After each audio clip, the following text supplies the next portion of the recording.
Canadian wildfire smoke is now a grid transmission risk. Canada's wildfire season is becoming a transmission problem, not just an air quality problem. When a wildfire burns near a transmission corridor, physical damage is the obvious risk. The less visible risk is what smoke and ash contamination do to high voltage infrastructure across a much wider area. In Alberta and British Columbia, that contamination risk now extends the effective disruption window well beyond what fire proximity maps show. Canada's 2023 wildfire season burned over 18.5 million hectares, an area larger than the combined landmass of all Atlantic provinces.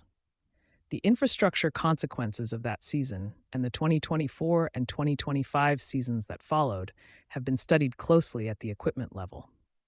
What is getting less attention in operational planning conversations is the mechanism by which wildfire activity degrades grid performance without a single tower being touched. A March 2026 review published in Frontiers in Energy Research compiled 2 decades of research on wildfire and smoke impacts on transmission systems. The findings are relevant to any industrial operation in Western Canada with a summer operating plan.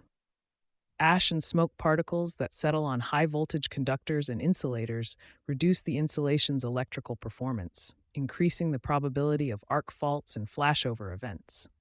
Thermal stress from heat in fire-adjacent areas causes conductors to sag, which elevates the risk of contact failures and can trigger automatic protective line tripping. Those trips can propagate through neighboring lines operating near capacity. The grid can degrade from a distance. How smoke and ash contamination degrade transmission infrastructure beyond fire proximity. The mechanism is not complicated, but it is frequently underestimated. Smoke particles carry conductive material that coats insulator surfaces. As particle concentration accumulates, the insulator's ability to withstand the voltage difference across it diminishes. Under certain humidity conditions, that contamination layer becomes conductive enough to allow current to flow along the surface, creating a partial discharge or full flashover. The result is an automatic trip of the affected line. What makes this operationally significant for industrial facilities is the geography involved. A facility located 200 kilometers from an active fire can be within the smoke plume for weeks. Alberta Electric System Operator AESO and BC Hydro both track transmission line performance against regional fire activity. The reliability disruption window associated with wildfire seasons is not bounded by fire perimeter maps. It extends with the plume. Alberta's grid reserve margin heading into summer 2026. During Alberta's 2024 cold snap, AESO's grid reserves fell to approximately 10 megawatts at peak stress. The entire province's grid buffer, at that moment, was smaller than what a single large industrial facility draws in normal operation. BC Hydro provided 300 megawatts through the one functioning intertie linking British Columbia, BC, and Alberta near Cranbrook to help stabilize the system. That event was a winter stress scenario, not a fire season one. It demonstrated how little margin the Alberta system operates with when conditions are difficult. The BC-Alberta intertie has been operating well below its rated capacity. Eastward electricity transfers dropped to roughly 25% of the line's capacity in recent years, according to BC Hydro records. In December 2024, Alberta's Minister of Affordability and Utilities directed AESO to restore the intertie to 950 megawatts, which is 79% of rated capacity, by the end of 2026.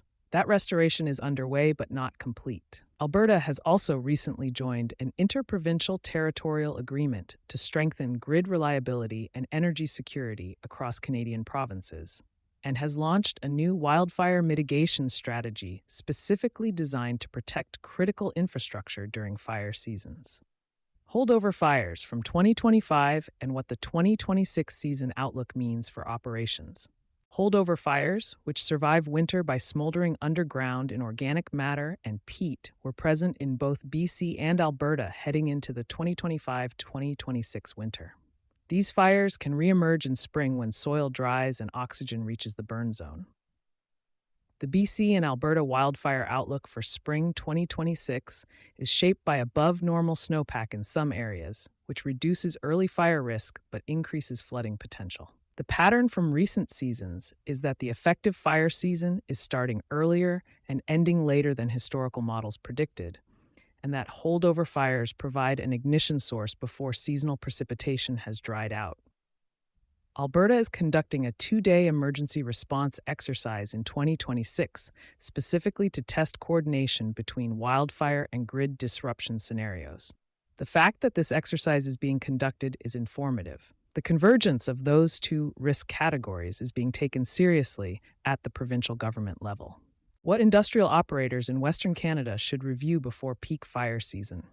Facilities that rely on a single transmission feed or that use the BC-Alberta intertie as a backup path should understand that the intertie is operating at constrained capacity and that the winter cold snap event demonstrated how quickly Alberta's reserve margin can narrow. Substation inspection protocols for operations in fire-adjacent regions should account for smoke and ash contamination as a maintenance trigger, not just proximity to active burns. The operational planning question is specific.